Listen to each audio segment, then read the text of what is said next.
Hello everyone. तो आज हम करने वाले हैं what is JWT, Jason web token क्या होता है।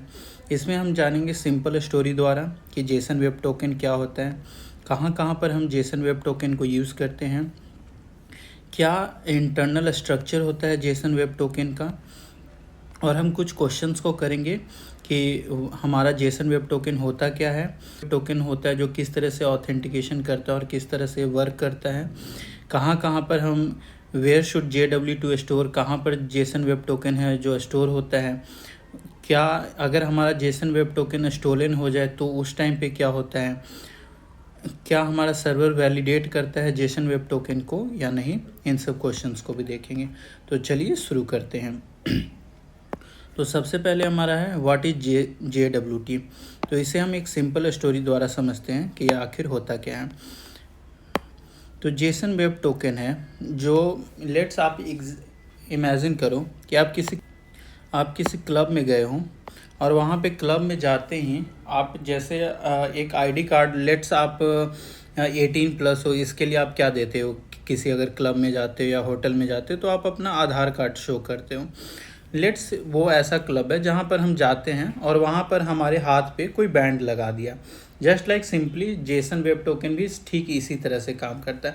अब वो हर जगह पे, अगर हम लोग मान लो किसी किसी एरिया में गेमिंग फील्ड में गए हों, मान लो हमें वो जो अलाउ है वहाँ पर, जो मान लो हमने जो उस हमारे आईडी कार्ड पे सिर्फ हमने पे किया है जो बुल रेस है या मतलब स्विमिंग पूल का या हमारे कुछ खाने पीने के आइटम्स के लिए, तो वो हमारा उस टोकन के उस जो हमारा बैंड लगा है उसके साथ रहता है। तो उसी तरह से हमारा सेम जेसन वेब टोकन भी काम करता है कि सेम हमें भी फिर दोबारा हमें बार बार आईडी कार्ड हमें शो नहीं करना पड़ता है, सिर्फ हम बैंड को दिखाएंगे, येलो रेड ग्रीन जो भी हमारा बैंड होता है उसके अकॉर्डिंग यूज़र जो होगा वो अपने आप समझ जाएगा कि इसे हम ये चीज़ें प्रोवाइड कर सकते हैं।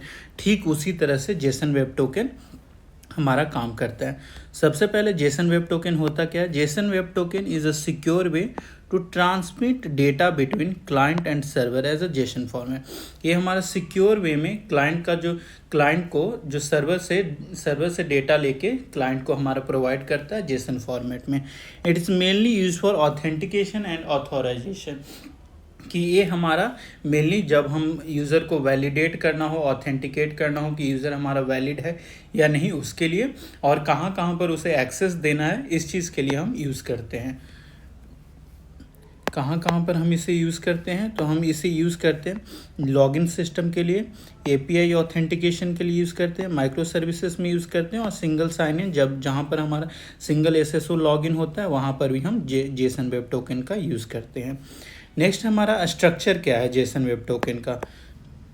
तो जो हमारा जेसन वेब टोकन को 3 पार्ट्स में डिवाइड किया जाता है। एक हमारा हेडर्स होता है, एक हमारा पेलोड होता है, और थर्ड हमारा सिग्नेचर। हेडर क्या होता है? हेडर बेसिकली एल्गोरिदम होता है HS256 और RS256, और ये हमारा एल्गोरिदम HS256 और टाइप हम बताते हैं इसे, ये हमारा जेसन वेब टोकन है इस फॉर्म में। पेलोड क्या होता है? पेलोड बेसिकली होता है जो भी हमारा क्लाइंट के रिलेटेड यूज़र आईडी है, उसका रोल क्या है, जो लॉगिन किया है यूज़र, वो एडमिन है या यूज़र्स है, और उसका मतलब यहाँ पर हम ईमेल आईडी क्या है, नाम क्या है, ये सब भी हम पेलोड्स में सेंड कर सकते हैं। लेकिन कभी भी ध्यान में रखना, पेलोड्स में कभी भी पासवर्ड सेंड मत करना। जैसे हम यहाँ पे register, express ID, public private करके हम भेजते हैं। थर्ड हमारा सिग्नेचर क्या है। सिग्नेचर बहुत ज़रूरी है। सिग्नेचर से ही मतलब हमारा जो हम टोकन है जो हमारा वैलिडेट होता है कि क्या ये हमारा करेक्ट टोकन है या इसमें कुछ मतलब कुछ छेड़खानी की गई हो। तो सिग्नेचर किस तरह से बनता है? जो हमारा HA में CHSS 256 जो हमारा बेस 640 URL इनकोडेड होता है। जो हमारा हेडर्स जो डेटा है, जो हमारा जेसन वेब टोकन एक स्ट्रिंग होता है, उसको सबसे पहले क्या करता है, वो बेस 64 URL इनकोड कर देता है। फिर जो हमारा पेलोड्स भी जो हमने भेजा उसको भी हमारा बेस 64 इनकोडर हमारा इनकोड कर देता है, उसके साथ एक सीक्रेट की डालता है, और सबको मिला के हमारा सिग्नेचर बनता है। हमारा जेसन वेब टोकन होता है वो मिक्सचर ऑफ 3 होता है, हेडर्स, पेलोड और सिग्नेचर का। तो इस तरह से हमारा एक बहुत बड़ा स्ट्रिंग होता है जिसमें हमारा हेडर्स होते हैं, पेलोड होते हैं और उसमें सिग्नेचर्स होते हैं।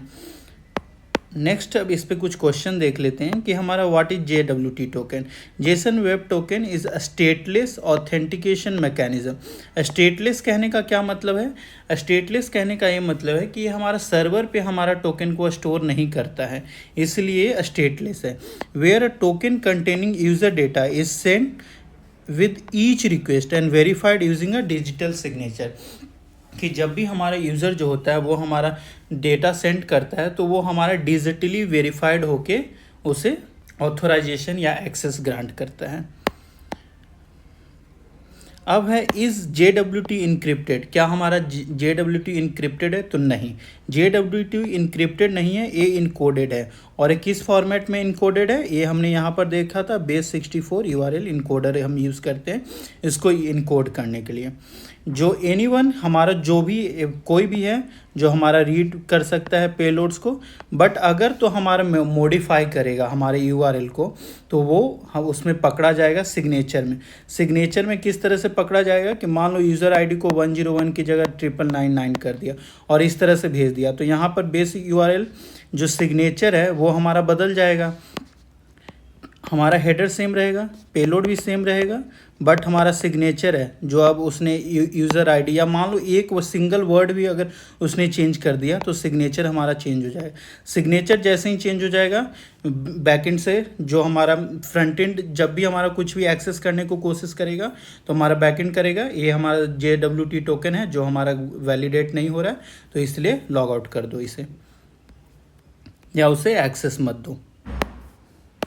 फिर हमारा what does JWT authentication work, किस तरह से वर्क करता है कि जब भी हमारा यूज़र है जो लॉगिन करता है तो हमारा बैकएंड क्या करता है, सर्वर है अगर इसे डिटेल्स में देखें तो क्या होता है बेसिकली कि जब भी मान लो यूज़र है जो हमारा यूज़र आईडी और पासवर्ड दे के लॉगिन बटन पे क्लिक करता है, लॉगिन बटन पे क्लिक करने पे हमारा पोस्ट रिक्वेस्ट जाता है जो हमारा बैकएंड पे जाता है। अब बैकएंड पोस्ट रिक्वेस्ट आने पर उसे वो चेक करता है कि क्या हमारा यूज़र आईडी है जो हमारा डेटाबेस में प्रेजेंट है या नहीं है, और उसके पासवर्ड को चेक करता है कि क्या ये पासवर्ड है, पासवर्ड इनकोडेड रहता है तो वो पासवर्ड को चेक करता है कि हमारा पासवर्ड ये सही डाला है या नहीं डाला है।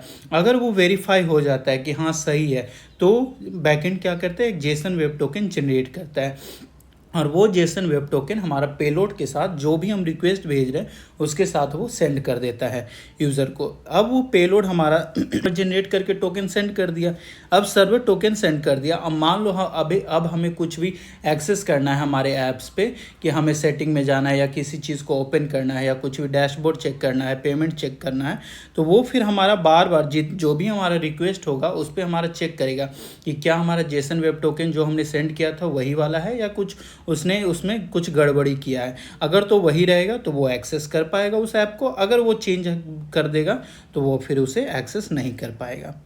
और वो जो हमारा क्लाइंट होता है वो टोकन को स्टोर कर लेता है, HTTP हेडर्स में स्टोर करता है या हमारा कुकीज़ में स्टोर कर लेता है। फिर क्लाइंट को हर एक बार हेडर्स के थ्रू वो टोकन को सेंड करते रहता है और सर्वर उसे वैलिडेट करते रहता है उस टोकन को, यही कहा गया है इसमें। फिर हमारा where should JWT be store, तो अभी मैंने बोला कि जैसे कि ये हमारा HTTP ओनली कुकीज़ यूज़ करता है, ये हमारा सिक्योर वे है।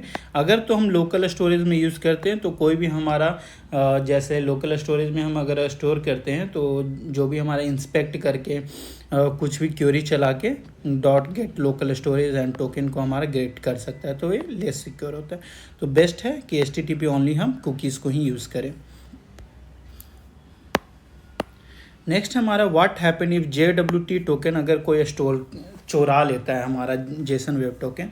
अगर कोई हमारा जेसन वेब टोकन भी चुरा भी लेता है तो जेसन वेब टोकन में एक एक्सपायरी नाम का होता है, टोकन एक्सपायरी होता है कि वो हमारा कुछ देर तक ही उस ऐप को एक्सेस कर पाएगा। जैसे में ही हमारा जेसन वेब टोकन एक्सपायर हो जाएगा फिर से उसे लॉगिन करना पड़ेगा और फिर से उसे जेसन वेब टोकन जनरेट करना पड़ेगा। अगर वो क्योंकि वो चुराया है हमारा तो वो कुछ टाइम के लिए उसे यूज़ कर पाएगा, और इससे भी अगर बचना है तो रिफ्रेश टोकन करके हम लगा सकते हैं कि कुछ टाइम बाद, जैसे आपने कई ऐप्स में देखा होगा पेमेंट ऐप या कुछ बहुत जो बैंकिंग सेक्टर के ऐप में होते हैं तो वो अब बार बार आपसे नोटिफिकेशन पूछता है टाइम आउट और एक्सटेंड इस तरह का, तो वो बेसिकली हमारा टोकन को एक्सपायर सम टाइम के लिए हमारा टोकन के लिए वो पूछा जाता है कि टोकन क्या हमारा एक्सपायर हो चुका है या नहीं हुआ है। अगर एक्सटेंड कर लोगे तो उसे और टाइम के लिए एक्सटेंड कर देता है, और अगर एक्सटेंड नहीं पे, अगर यस पे क्लिक कर दोगे या नो पे क्लिक कर दोगे तो वो हमारा उसी टाइम पे टोकन ख़त्म हो जाता है और हमें दोबारा लॉगिन करना पड़ जाता है। नेक्स्ट है हमारा what server validate how server validate JWT token, कि सर्वर किस तरह से जेसन वेब टोकन को वैलिडेट करता है। तो server verify signature using secret की, कि जैसा कि हमने यहाँ पे देखा था सीक्रेट की, क्योंकि हेडर और पेलोड तो कोई भी हमारा इनकोडर द्वारा है तो किसी वेबसाइट पर जाकर डिकोड कर सकता है, लेकिन सिग्नेचर है वो हमारे ईजिली नहीं होने वाला है, क्योंकि उसमें वो हमारा चेक करता है कि अगर तो हमारा वैलिड है तो अलाउ करेगा किसी भी हमारे डैशबोर्ड पे मूव करने के लिए, अगर तो उसमें मॉडिफाई हुआ है तो सिंपली वो रिजेक्ट कर देगा। तो अगर वीडियो आपको अच्छी लगी हो और आपको अगर कुछ ना समझ में आया हो तो प्लीज़ कमेंट करें, मैं आपके कमेंट का ज़रूर आंसर दूंगा। और प्लीज़ वीडियो को लाइक करें, सब्सक्राइब करें और शेयर करें।